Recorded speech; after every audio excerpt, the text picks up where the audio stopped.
Agora sim, finalmente podemos dizer que o mês de novembro começou, né? Dada a largada aí.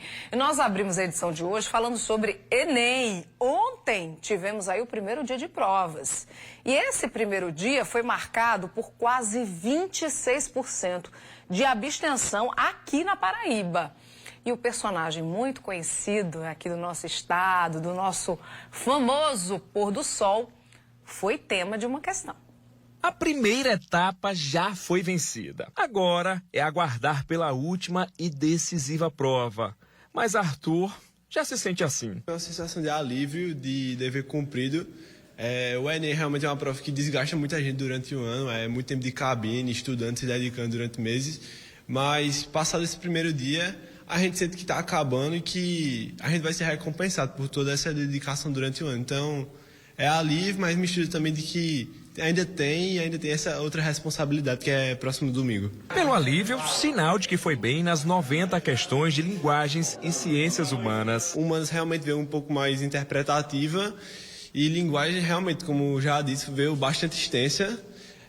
Textos mais profundos, você realmente tem que se dedicar para ler, analisar linha por linha, mas, como já dito pelos professores, era uma prova bastante padrão Enem, o que já era esperado. A mesma impressão teve Daniel, que acredita ter tido um bom desempenho. Achei que a prova de humanas estava numa pegada mais interpretativa, com poucos conteúdos. Eu acabei gostando mais disso, porque é uma prova assim que eu não gosto tanto dos conteúdos, gosto de realizar. E a questão de linguagem estava um pouco mais extensa mesmo, mas achei que ficou numa pegada bem Enem assim e gostei. Mas em relação ao primeiro dia de provas do Enem, não tem jeito. A expectativa maior é sempre pela redação. E o tema desse ano foi bastante elogiado pelo assunto abordado e ao mesmo tempo polêmico por conta da extensão. Os candidatos tiveram que desenvolver um texto que discutisse os desafios para o enfrentamento da invisibilidade do trabalho de cuidado realizado pela mulher no Brasil. Para esse professor de redação, um tema bastante desafiador. Este tema foi um tema paradoxal, porque foi um tema pertinente, do qual todo mundo sabia falar. Tinha a questão da mulher, tinha a questão dos desafios, mas por outro lado um tema muito longo. Foi o tema mais longo da história do Enem. Nunca o Enem colocou um tema tão extenso assim. E isso pode trazer algumas interpretações equivocadas por parte dos candidatos. Mas, em geral, foi um tema muito bom. Apesar da complexidade, pelo menos nessa turma, o tema foi bem recebido. Foi um tema que eu considero muito importante por tratar dessa minoria, por tratar de uma minoria social, trazer à tona a realidade das mulheres no Brasil e mostrar o quão importante é a gente discutir as atividades de cuidado. Achei que foi tranquilo, por mais da extensão do tamanho do tema.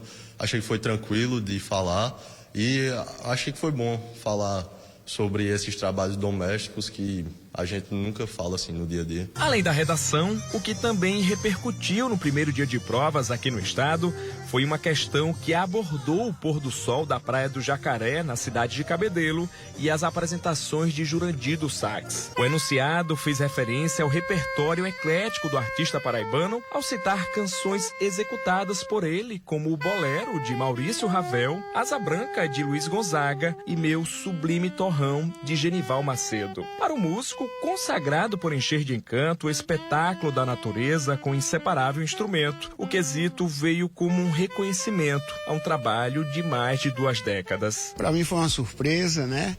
Realmente não esperava, não imaginava que pudesse acontecer dessa forma. E assim foi, as pessoas começaram a ligar para mim no início da noite e eu tinha saído para jantar com a família e tal. E as pessoas ligando, você foi uma questão do Enem, não sei o que. E aí a pouco começaram a me perguntar qual seria a resposta correta, né? Aí eu tive que olhar todas e confesso que ainda eu fiquei confuso, porque prova é isso, né? Ele sempre tem aquela forma de dar uma pegadinha, uma coisa para que você tenha segurança mesmo. Mas assim, para muita gente eu digo, olha, não deu para olhar ainda, mas para uma neta minha que também ligou, eu digo, olha, para você eu vou falar, porque eu não quero correr o risco de errar. Mas aí eu responderia a letra A. E pelo jeito, o homenageado acertou a resposta. O gabarito oficial ainda não saiu. A resposta possível e mais aceita é a letra A, certo? Com a qual eu concordo também. Entretanto, o que é que se esperava? Essa vivência do candidato. Mostrar que as experiências que são vividas ao longo da vida estarão presentes no dia a dia do candidato e que ver um pôr do sol também faz parte do seu repertório sociocultural a ser cobrado na prova. Equivalente a um quadro, equivalente a um ponto turístico em Salvador, a uma escultura do mestre Aleijadinho em Minas Gerais. Aqui nós temos Jurandir do Sax. No próximo domingo, a conversa é com os números. Vão ser mais 90 questões de matemática e ciências da natureza. E por falar em números, a concorrência ficou menor na disputa por uma vaga universitária. Entre os mais de 124 mil inscritos na Paraíba, cerca de 33 mil faltaram no primeiro dia, uma abstenção de 26%. Entre os que ainda estão no páreo, é importante manter a tranquilidade e a confiança. O primeiro dia já me tranquilizou bastante, porque foi assim, minha primeira experiência fazendo o Enem para valer. Ano passado estava mais tranquilo, que era do segundo ano. Já me tranquilizou e agora para cima do segundo dia que está tudo tranquilo. Muito bem. Quero sua participação hoje, tá? Na nossa rede social, na nossa interação do JC. Me conte lá o que você achou, né, dessa citação no Enem, do nosso Bolero de Ravel, do Jurandir do Sax, do Pôr do Sol do Jacaré. Aproveita e comenta também o que você achou do tema da redação. Pois é, não é? Um tema que tem repercutido bastante desde ontem, quando foi divulgado. Muito bem. @Correio TV, nossa interação está no ar, no nosso Instagram, tem também o nosso WhatsApp, por lá você também participa. Manda sua mensagem, sua opinião e interaja aqui comigo. 99332 1212.